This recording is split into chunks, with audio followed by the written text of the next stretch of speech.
পিঠে পুলি পাটিসাপটা ভেবে নাও খাবে কোনটা। শুভ পৌষ সংক্রান্তি সকলকে। তো সকাল সকাল উঠেই একদম স্নান টান করে রেডি হয়ে নিচ্ছি, যেহেতু বাড়িতেই পৌষ সংক্রান্তির পুজো আছে।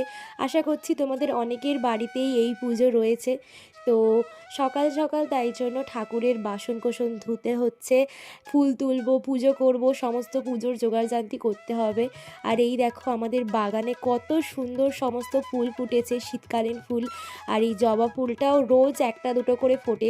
শীতের সময় তো জবা ফুলের পরিমাণটা একটু কম, কিন্তু বাগান ভর্তি গাঁদা ফুলের ছড়াছড়ি। নিজেদের বাগান থাকলে আর বাগান ভর্তি ফুল দিয়ে পুজো করতে ঠাকুরের এত মনটা ভালো লাগে, সত্যি বলার নয়। তো যাই হোক, যেহেতু পৌষ সংক্রান্তি পুজো তাই আলপনা তো করতেই হবে। দেখো এখানে তুলসী মঞ্চের সামনে আমি ধানের গোলা, কাস্তে, মই, আরও যে সমস্ত লাঙল কত কিছু আঁকতে হয় না, এইগুলোই তো আমাদের বাঙালির ঐতিহ্য। আর ধীরে ধীরে এই সমস্ত কিছুগুলো প্রায় হারিয়ে যেতেই বসেছে।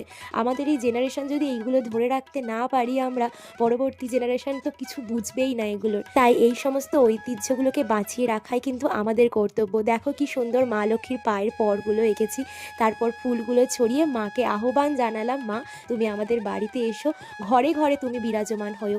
তো এখানে ঠাকুরমশাই পুজো দিয়ে নিচ্ছেন। পুজো শেষে এই যে ভোগ প্রসাদ তৈরি।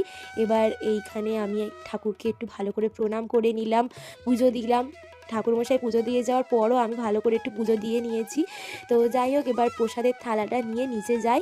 তো এবার ঠাকুরের প্রসাদ খাবো, তারপর মায়ের সাথে হাতে হাতে তৈরি করব হরেক রকমের পিঠে পুলি। কী কী পিঠে পুলি পাটিসাপটা করলাম আসছে নেক্সট পার্টে। চলো আজকের মতো বাই।